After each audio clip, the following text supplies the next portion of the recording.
अस्सलाम वालेकुम दोस्तों, आपका दोस्त इंजीनियर ज़ीशान और आप मेरा चैनल यूट्यूब पर देख रहे हैं हाउस कंस्ट्रक्शन पाकिस्तान। आज आपके साथ 10 मरला घर की एक्टिविटी फाउंडेशन से लेके ग्रे स्ट्रक्चर कंप्लीशन तक आपके साथ शेयर करूंगा। और जिस एक्टिविटी के अंदर आप देख रहे हैं कि एक्सिक्यूशन का काम हो रहा है, ये मेरा बैरियर टाउन में 10 मरले का प्रोजेक्ट है।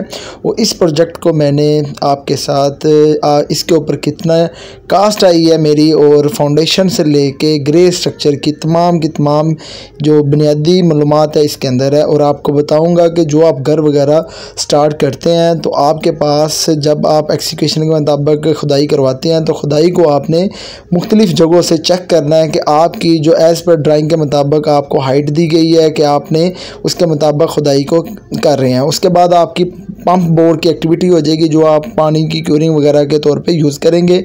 और जब खुदाइयाँ वगैरह हो जाएंगी तो उसके बाद आपकी एंटी टर्माइट स्प्रे आप जब इसको करवाएंगे तो ये दीमक कंट्रोल स्प्रे होता है जो मिट्टी के साथ केमिकल रिएक्शन करके दीमक को ख़त्म कर देता है। और इस एक्टिविटी के तौर पे आपकी 10 मरला जो साइट के ऊपर आपका 10,000 रुपया खर्चा आएगा। और जिस तरीके के साथ आप देख रहे हैं कि फाउंडेशन के अंदर तमाम की तमाम 4 बोतल के अंदर तमाम के तमाम जो फाउंडेशन को ये कवर कर लेती है। जब एंटी टर्माइट कर लेना है तो उसके बाद आपने फाउंडेशन में 1, 4, 8 पीसीसी के तौर पे पीसीसी करनी है। जब आपकी पीसीसी मुकम्मल हो जाएगी तो उसके बाद आपने स्टील का जो सेक्शन होता है जिसे हम राफ्ट कहते हैं कि स्टील डाल के उसके ऊपर कंक्रीट कर देनी है। इसके मुताबिक आपकी घर का जो फाउंडेशन है ये मजबूत होता है और अर्थक्वेक के मुताबिक आपकी फाउंडेशन मजबूती की तरफ गामजन हो जाती है, जिसकी वजह से आपकी फाउंडेशन सेटलमेंट नहीं होती। जब आपने घर स्टार्ट करना है तो सबसे पहले आपने फाउंडेशन जो आपका एज पर ड्राइंग के अंदर 27 इंची के तौर पे स्टेप दिए होते हैं वो 2 स्टेप को आपने फॉलो करना है और ड्राइंग के मुताबिक आपने ब्रिक वर्क की एक्टिविटी स्टार्ट कर देनी है। और जैसा देख रहे हैं आप वीडियो के अंदर, जब ब्रिक वर्क करना है तो जो ईंट का ग्रूव होता है जिसे हम कश्ती कहते हैं ये आपने ऊपर की तरफ रखनी है। और इस वीडियो के अंदर आपको घर बनाने की तमाम इंफॉर्मेशन आपके साथ शेयर करूंगा। और इस तरीके के मुताबिक आपके फाउंडेशन के जब स्टेप हो जाएंगे तो आपने जब रात का काम मुकम्मल हो जाएगा तो सुबह को काम स्टार्ट करने से पहले आपने उसकी क्योरिंग करनी है। और जिस तरीके के साथ मैं अपनी साइड की लुक आफ्टर कर रहा हूँ, अपने मेजन को भी गाइड करता हूँ कि आपने इस तरीके के साथ फाउंडेशन को स्टेप बाय स्टेप ऊपर लेके आना है। और इसके बाद ही आपने जो ईंट आपकी साइड के ऊपर अनलोड होगी तो आपने ईंट को भी चेक करना है कि ईंट आपकी क्वालिटी के अंदर है और उसका जो साइज़ है वो पूरा है। अगर आपकी ईंट साइज़ के अंदर 2 सूतर या 3 सूतर छोटी होती है तो समझिए कि आपके साथ फ्रॉड हो रहा है। यानी कि वो अगर जहाँ पे आपकी ईंट लगनी थी 70,000 वहाँ पे आपकी 75,000 ईंट लग जाती है। आपने साइज़ को लाजमी चेक करना है। और जब साइज़ ईंट की हो जाएगी तो फाउंडेशन को स्टेप बाय स्टेप जिस तरीके के साथ आपके साथ शेयर कर रहा हूँ और जब आपकी ईंट साइड के ऊपर अनलोड हुई होगी तो उसकी आपने अच्छे तरीके के साथ क्योरिंग करनी है। जिस तरीके के साथ देख रहे हैं कि ईंट को पानी की तराई करके इसकी जो कलर है वो रेड कलर आना शुरू हो गया है।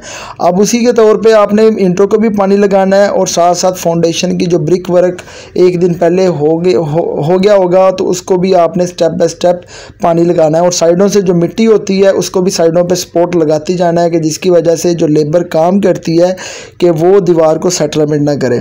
अब जिस तरीके के साथ आप फाउंडेशन के अंदर 27 का जो रद्दे मेरे लग रहे हैं, ये 6 इंची के तौर पे एक रद्दा लग गया। ये सब का जो हमारा फ्रॉग है, कश्ती है, ये मैं ऊपर की तरफ लगाऊँ। जो आपकी ईंट ऊपर की तरफ फ्रॉग होगा जिसके अंदर सीमेंट आपस में कश्ती के अंदर फंसेगा तो जिसकी वजह से आपकी ईंट के अंदर जॉइंट आएगा और आपकी फाउंडेशन मजबूत होगी। आपने फाउंडेशन से ऊपर भी जहाँ पे भी ईंट लगानी है वहाँ पे आपने जो कश्ती होती है, फ्रॉग होता है, जो को भट्टे का मैन्युफैक्चरिंग नेम होता है, उसको आपने ऊपर की तरफ रखना है। और जिस तरीके के साथ आप फाउंडेशन को देख रहे हैं कि स्टेप बाय स्टेप हमारी 2 फीट की एक्टिविटी मुकम्मल हो गई है।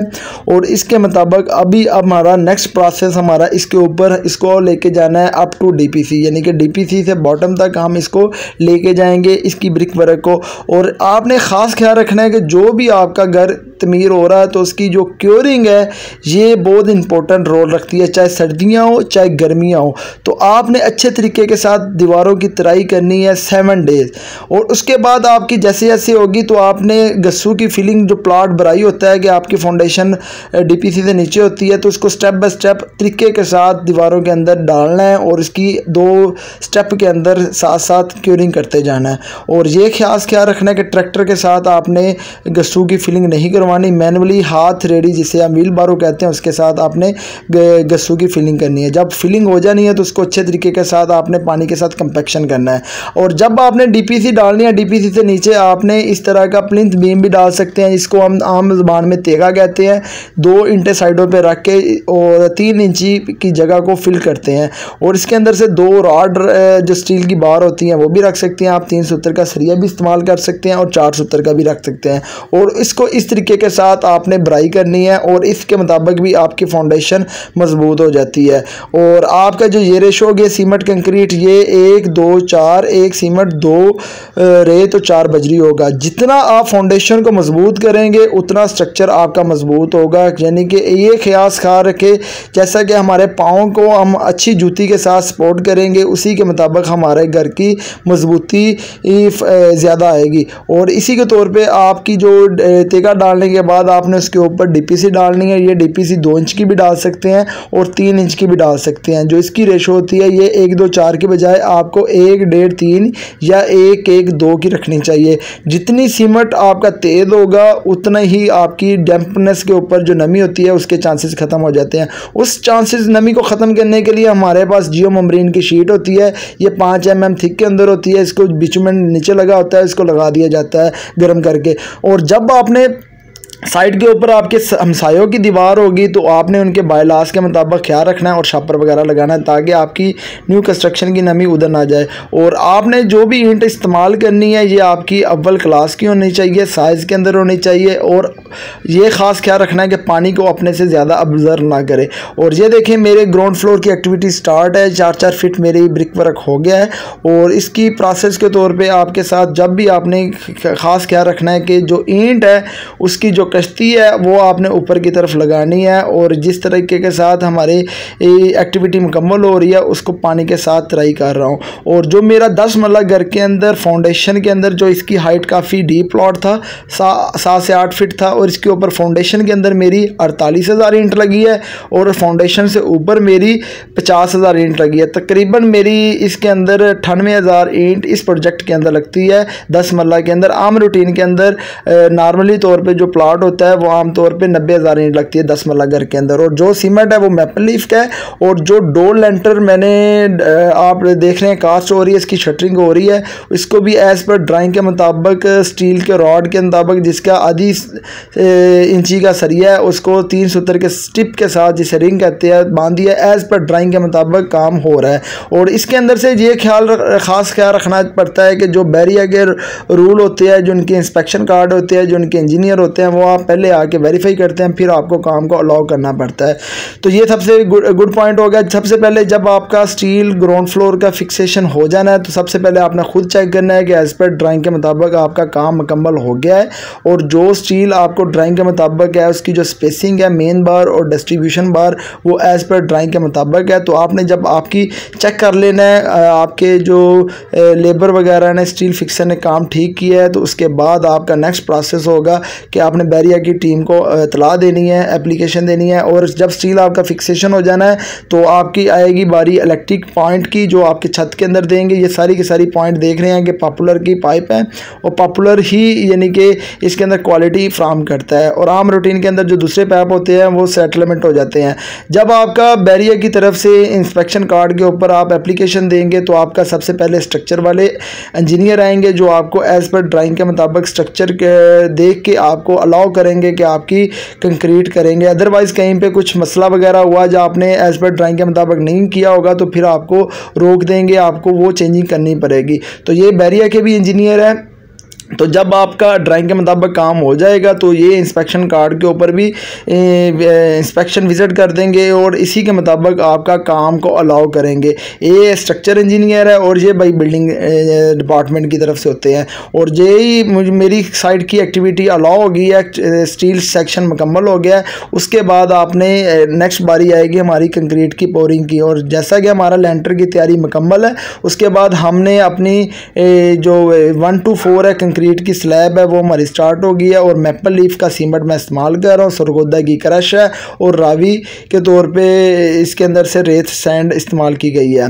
और आम रूटीन के अंदर जैसा आप देख रहे हैं इसके साइज़ को जो 5 इंच थिकनेस के अंदर होती है, ये कैंडा बना लिया है और मुख्तलिफ जगहों पर लगा के हम अपनी कंक्रीट की मकदार को चेक करेंगे कि हमारी जो वैल्यू है बराबर है, स्लैब थिकनेस के अंदर बराबर है, 5 इंची कम से कम होनी चाहिए RCC स्लैब। जिस तरह आप देख रहे हैं कि हमारा RCC का जो लेंटर के अंदर कंक्रीट का काम हो रहा है और देखिए कितनी रेशो इसके अंदर, कितनी क्वालिटी के अंदर है। और सबसे ख़ास ख्याल रखना है कि आपकी जो वाटर सीमर रेशो है ये अच्छी होनी चाहिए। जब आपकी कंक्रीट हो जाएगी स्लैब की, उसके बाद आपने इसको 3 से 4 दिन अच्छे तरीके के साथ पानी लगाना है और साइडों पे आपने एक एक ब्रिक वर्क का स्टेप लगा देना है ताकि पानी इसके अंदर है बाई ना जाए। और जैसा कि हमारे 3 दिन मुकम्मल हो गया, उसके बाद हमने ऊपर की एक्टिविटी का वर्क स्टार्ट कर दिया है। अब इसके अंदर हम सभी सेक्शन के अंदर ब्रिक वर्क के अंदर ऊपर के लेआउट करेंगे छत का, फर्स्ट फ्लोर का।